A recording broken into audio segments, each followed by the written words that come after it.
Welcome to the Clear Admit MBA Admissions Podcast. I'm Graham Richmond, and this is your Wiretaps for Monday, July 28th, 2025. I'm joined by Alex Brown from Cornwall, England. Alex, how are things going? Very good. Thank you, Graham. So, I've been kind of asking for reviews, for people to rate and review the show wherever they listen. Well, we actually got one last week, I guess. And so I'm going to read it to you. The title of the review is Great Resources for Prospective MBAs. And it says, Graham and Alex have been in the business of MBA admissions for many years on both the school side and the applicant advising side. I guess that's a nice way of saying we're really old. And then it goes on to say, this is not a comment on their age. Oh, okay, there you go. That's nice. But a well-deserved compliment of their deep knowledge in this space. As someone also in this space, on the school side, I can vouch that they provide very valuable advice for aspiring MBAs in this weekly podcast. And it's a 5-star review, and I guess it's someone working in admissions, which is really great. I mean, that's not what I expected to get for a review. It's terrific. That's absolutely fantastic. So appreciate whoever that is, and getting confirmation from the Frontlines. That's really good. So you didn't call up somebody at Wharton and ask them to write this? No. Anybody you know in the office there, Bonnie or somebody? I don't think Wharton takes my calls anymore for some odd reason. All right. Yeah. Let's see. What else have we got? We continue to do these essay events. And, this past week, last week, I sat down with Columbia, Georgia Tech, INSEAD, LBS, and Washington Foster. That was a lot of fun. A lot of new essay questions. And one thing that was interesting about this session is, we've been asking schools about AI, and you saw this because you saw the transcript. A couple of schools in this session have a pretty kind of strict policy that requires you to at least indicate that you've used AI and how you used it. You have to explain, like, I used it to proof, I used it to brainstorm, whatever. And all of them, as we've heard in other weeks, continue to say, don't have it write the essays, but have it, help you brainstorm, streamline, edit, etc. But so that was just kind of interesting. Yeah, no, very interesting for sure. And I want to say maybe it was LBS and Columbia, or there were a couple of schools where you literally have to say, yeah, I used it and then explain. So in any event, we have one more event in that series that's going to be this week.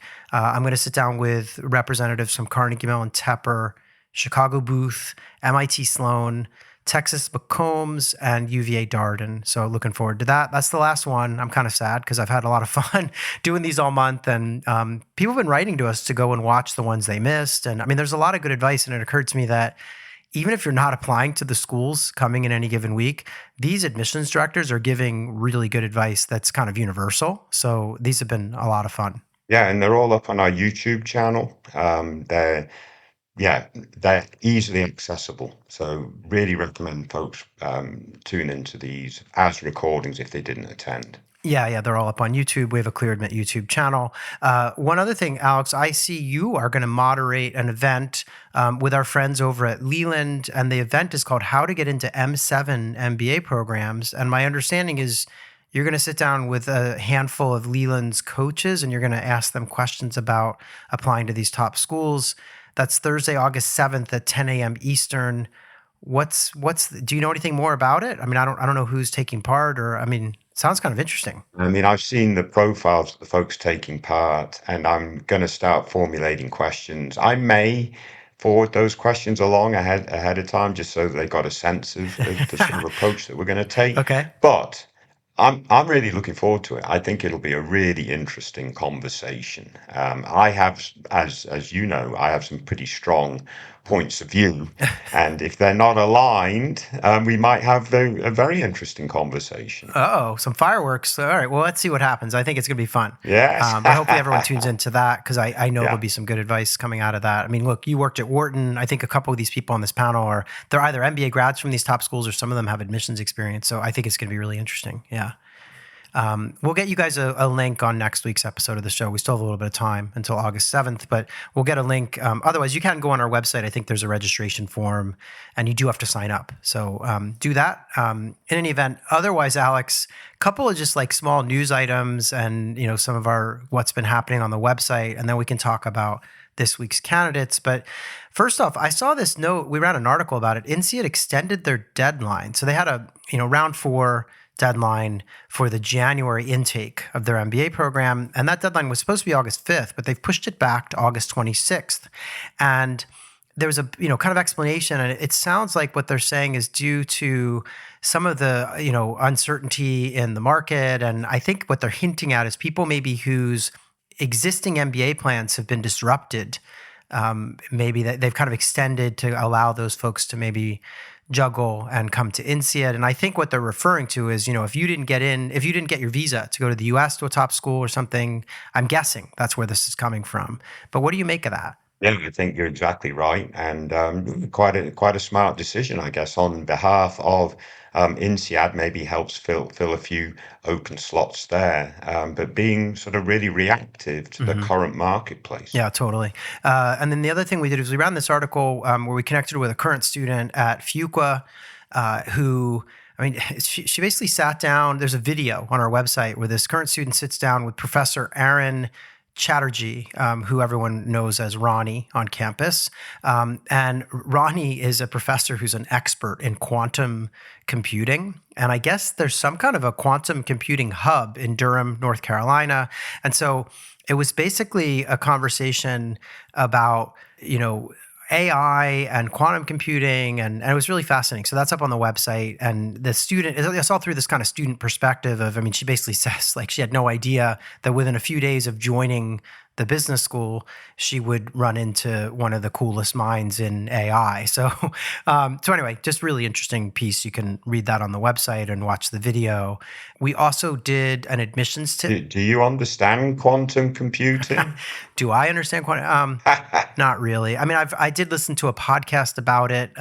There's a pretty good podcast that's called, I think it's called Hard Fork on the New York Times, and it's all about tech. And they had a whole episode about quantum computing, fascinating. And I'm just kind of fascinated by how hot the machines get and how much water is required to keep things sort of running. It's just, it's crazy. It looks like it's just going to be a whole nother set of innovation. And I can't get my head around it. I think by the time quantum computing comes around, Graham, I will be retired.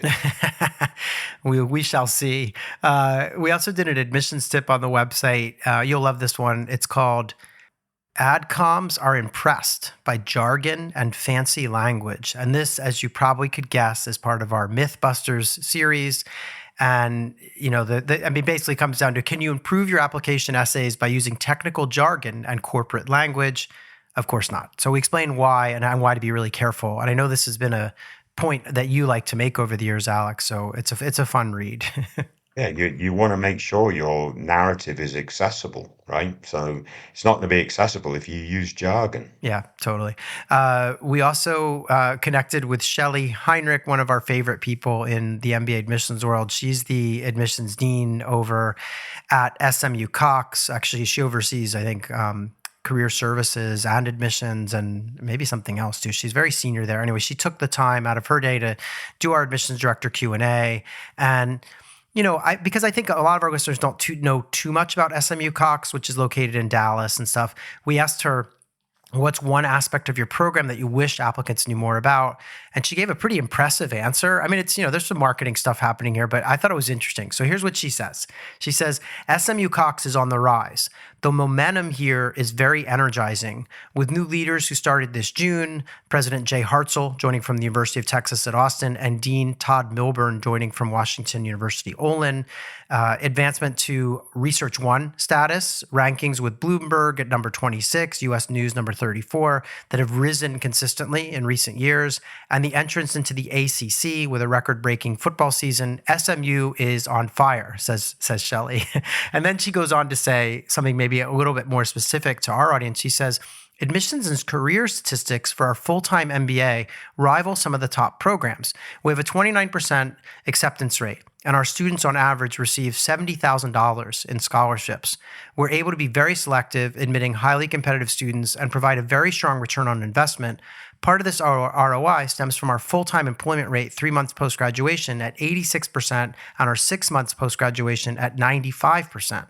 So those are some pretty good stats when you think about, where they rank and what those kind of numbers normally you would associate with top schools. So I don't know, I thought that was kind of interesting. Yeah, I do. And we talked about this before. I think Texas does have some momentum in terms of bringing in more big employers. So SMU Cops can take advantage of that. Yeah, totally. Let's see. Other news before we get into the candidates is the last thing I think, and that is that we released an extra kind of bonus podcast as we've been doing for the last couple of weeks. This is again audio from the MBA fair that we did in Boston, where we had these panels, and the panel that we released last week was one on your career goals, your essays, and the interview process at top MBA programs. So it was a session all, kind of filled with admissions tips. And we had admissions directors from Berkeley Haas, Duke Fuqua, Harvard Business School, and Indiana Kelley. Really good panel, an amazing. I mean, now I'm looking at it. The folks who were on that panel, just a wealth of experience. Jim Holman from Indiana. We had Eric Askins from Berkeley, Allison Jameson from Duke, and who was it from Harvard? Katja from Harvard. So they were just a really good group, and they had a lot to share. So give that a listen if you haven't already. It's in the feed here. Was that Jim Holman's swan song? He's retired, right? No, he's not retired yet. I heard a rumor, but I don't know if I don't know if it's public yet, but I did hear through the grapevine that maybe, but he's still there for now, as far as I know. On my Facebook feed, he is not there. He's in Alaska enjoying a trip. He's on vacation. Yeah, this summer. Yeah. Yeah. I'd assumed he pulled the trigger, but no, perhaps he hasn't. But I don't know. No, very good. He's probably on vacation. Yeah. And these podcasts super insightful. So really encourage folks to tune in, and they should also know that our AI bot is trained off of that type of content, right? So the transcript from that podcast helps inform the AI bot. So we haven't really talked about Ask Clear Admit for a little while, Graham, but I think it certainly bears mentioning. It's getting some pretty decent traffic lately. Yeah, I've been mentioning it in the webinars we've been doing, and you said, people are using it. And I also think, I've told all of our, all the schools that we work with and who contribute to our website, I've told them about it. And the fact that they've used it, looked at it, and no one's come back saying, oh, this isn't accurate, et cetera, I think is a real testament to the quality of content that we've used to build the LLM, right? So yeah, it's a great resource, and you've been really great about taking everything we do, whether it's these podcasts or webinars, and getting transcripts and condensing it down into key facts and findings and putting it into the LLM. So yeah, very cool stuff. Very good. All right. Anything else before we move on to this week's candidates? Let's kick on. All right. This is Wiretaps candidate number 1. Our first candidate this week is applying to just 2 schools, or so they claim in their entry. They have Indian School of Business and University of Toronto, Rotman. They are looking to start in the fall. They currently work as an associate at Bain & Company, and they're going to be staying with Bain, looks like, staying in the consulting space and working for Bain after business school. They have a 655 on the GMAT, which if you're still used to the old scale, that would be kind of like a 700, maybe a 710 on the test. They have a 9.1 GPA, probably was like a 91% out of 100. And I'm guessing that they maybe did that degree in India. I'm not certain of that though, but then they have 3 years of work experience so far. And you had some dialogue with this person because right away you had some questions. So I'll let you kind of take us through. And I think the GMAT score kind of jumped out at you, right? Yeah, I mean, quite honestly, a 9.1, I just assumed is a really strong academic record. They're working at Bain as a consultant, so it looks like they were probably quite heavily recruited coming out of college, et cetera, et cetera. So I'm assuming that's a really strong academic record. So the 655 GMAT is not outstanding when you're targeting top programs.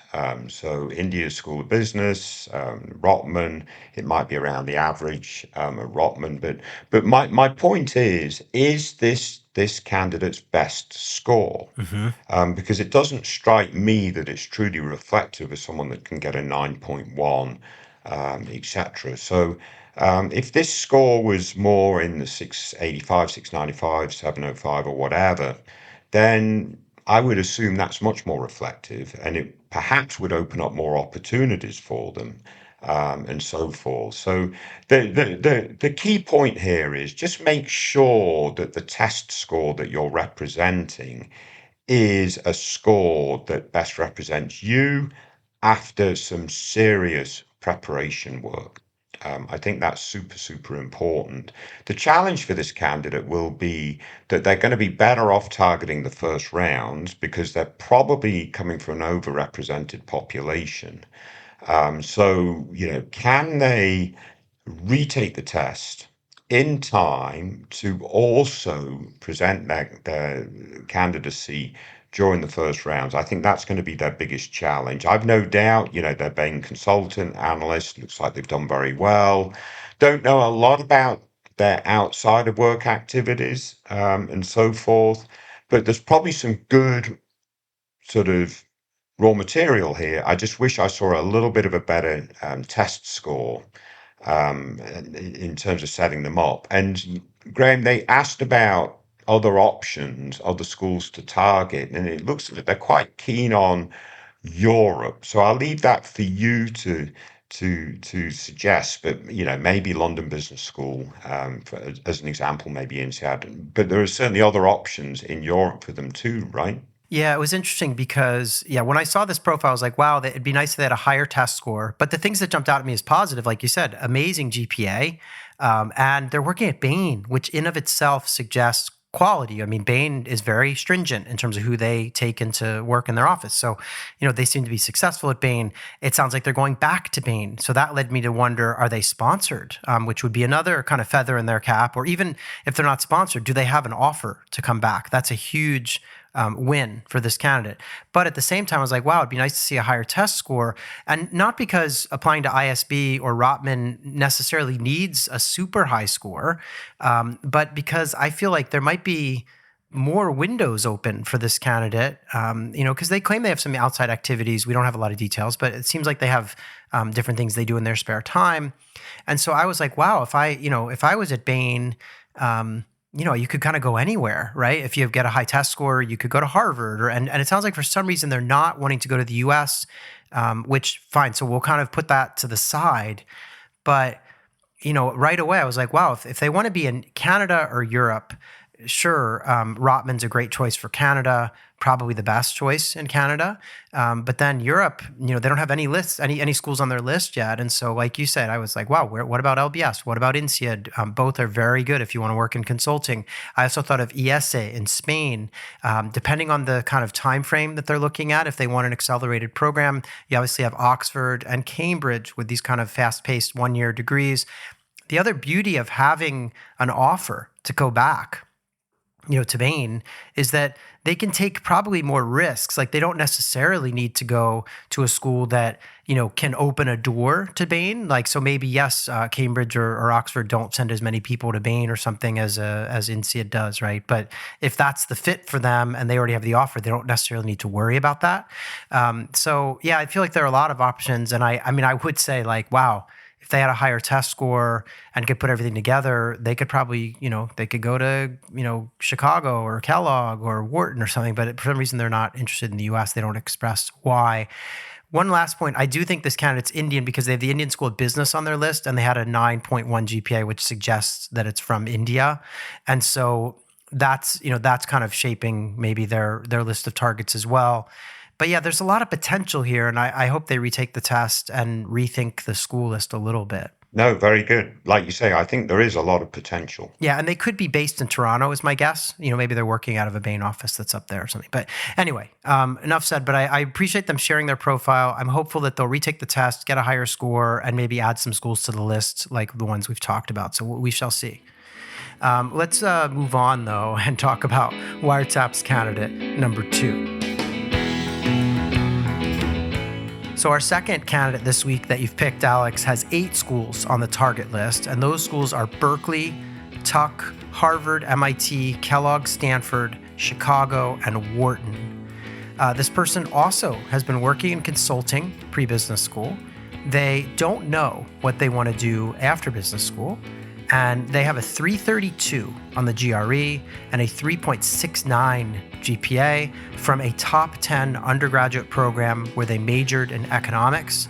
They have 4 years of work experience. They say it's a tier 2 consulting firm. They've been promoted twice in those 4 years, and they have a pretty interesting personal story. They're Hispanic. They immigrated from South America at a very young age and went to public school in America, and then that led them to a top 10 undergrad, etc. They also are former leader of a mock trial team, created a fitness club in their local office, do a lot of office volunteer work and recruiting for the firm, and that's kind of the profile. What do you make of this candidate? Yeah, I think this is a really strong candidate for top programs, and they are targeting top programs, which I do believe is correct for them.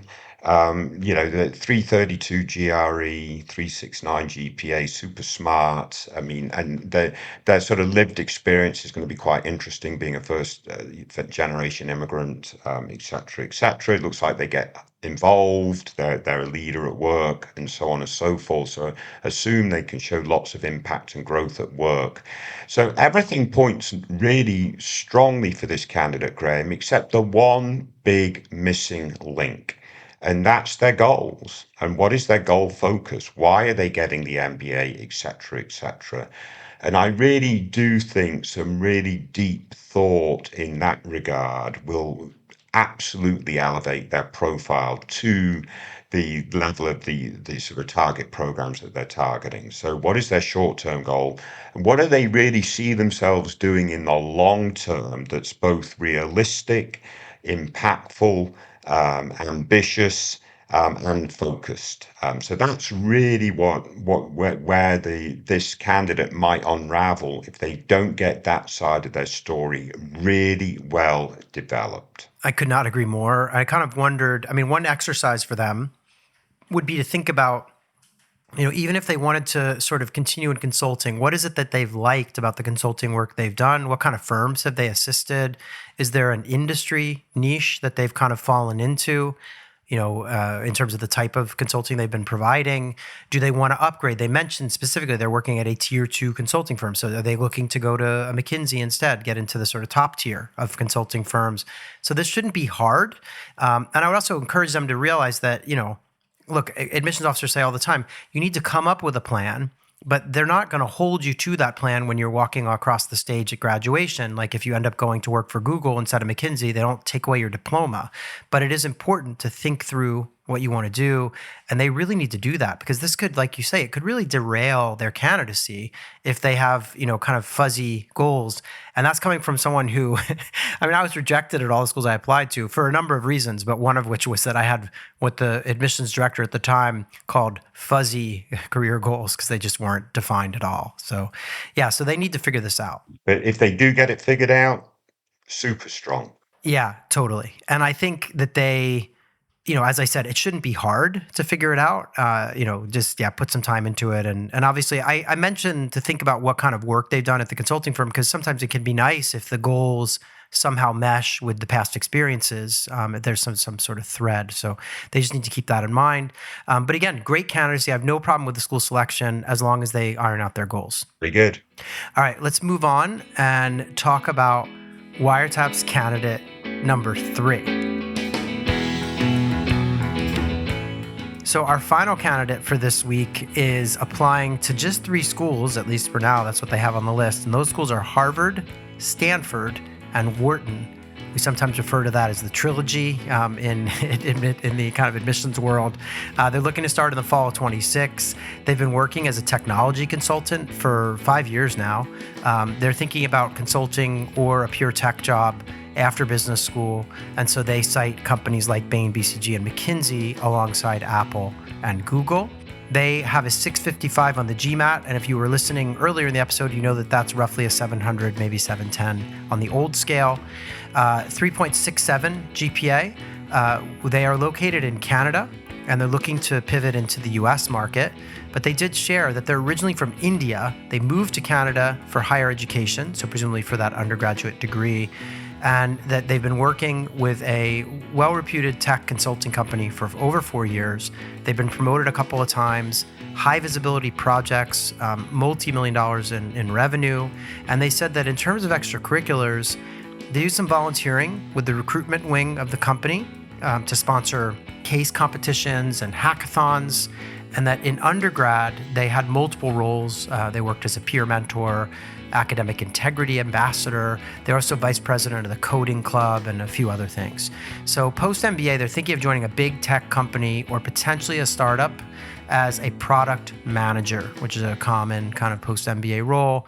What do you make of this candidacy? I'd like to know a little bit more about what they do outside of work, what sort of hobbies and interests, etc., to sort of help round out their what looks like quite a good but geeky profile. Not that there's anything wrong with that, but you know, it'd be great if we learned that they maybe did some athletics or sports or you know, music or whatever it might be. So it'd be quite interesting to get some more insight there.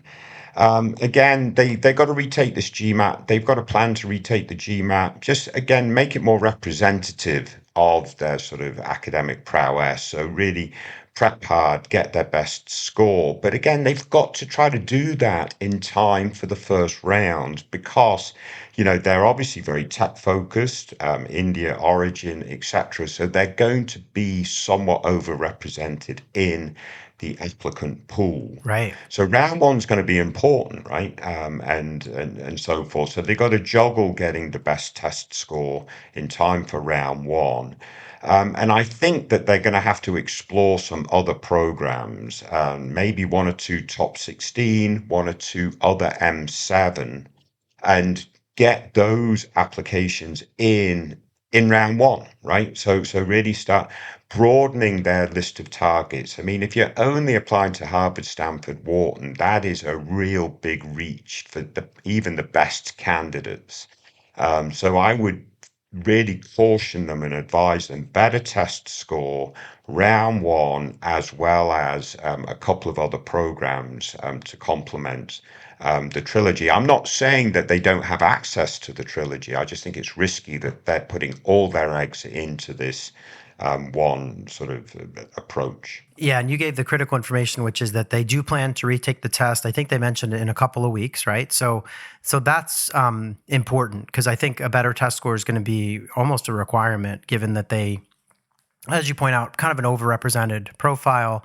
And yeah, a little, you know, kind of more, you know, that they're kind of doing tech consulting. They were VP of the coding club. They sponsor or help get involved with hackathons. So there's this theme that's very consistent, but also doesn't help, like you say, present a kind of Renaissance person type image. You know, it's a very siloed image of this candidate. And so ideally they have some other stuff, and, you know, whether it's that they're really into ballet or that they, you know, are a runner or something that can add color and sort of some diversity of activity to what they bring to an MBA community. And yeah, I mean, look, someone could have a 755 on the GMAT, which would be off the charts, right? And I would still say, wow, you're only applying to Harvard, Stanford, and Wharton. I mean, that is always a high-risk venture.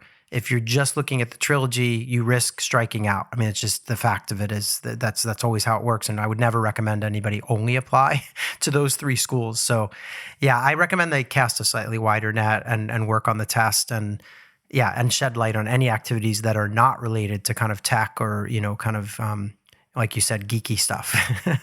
Yeah. And you know, they're targeting product management, which makes a lot of sense based on their profile, Oh, I yeah. think. Yeah. So what one or two other schools would you suggest they target in the M7 and in the top 16? I mean, I would think Kellogg would be one to consider. And boy, Berkeley could be an interesting one if they're really looking at, you know, tech jobs. Those are both, you know, well, one M7, one top 16. I guess, I mean, you could also throw into the mix an MIT as well. But yeah, I mean, there are a number of schools that are good at this. So it's not, yeah, there's no shortage. Yeah. I would have added Ross and Sloan on top of the two that you suggested, Kellogg and Haas. Yeah. But yeah, and any of the top 16 programs, quite frankly. But certainly those four might stand out for this type of profile. Yeah, I mean, we'd need to know a little more about what are they looking for, and they say they want to land in the U.S. Maybe they have some preferences even geographically, because if they don't want to be in California, then maybe we don't tell them Haas, we tell them Ross or Duke or something. There are many options, right? So they need to figure that out. But yeah, I mean, could be a strong candidate. I just worry that right now, when I look at what I have here on paper, I'm not seeing Harvard, Stanford, Wharton necessarily. I think, they need to get a better test score and work on their school selection and highlighting those other activities if possible. Very good. Well, thanks, Alex, for doing this. As you know, I'm going to be on the road quite a bit for the rest of the summer, and so I'll be recording from strange places probably, but we'll continue to bring you episodes every week, Alex. So yeah, let's keep those ApplyWire entries coming in. I've been asking people to submit them when we have these webinars, and you can keep picking out these interesting cases to discuss. Very good. Take care, everyone. Stay safe.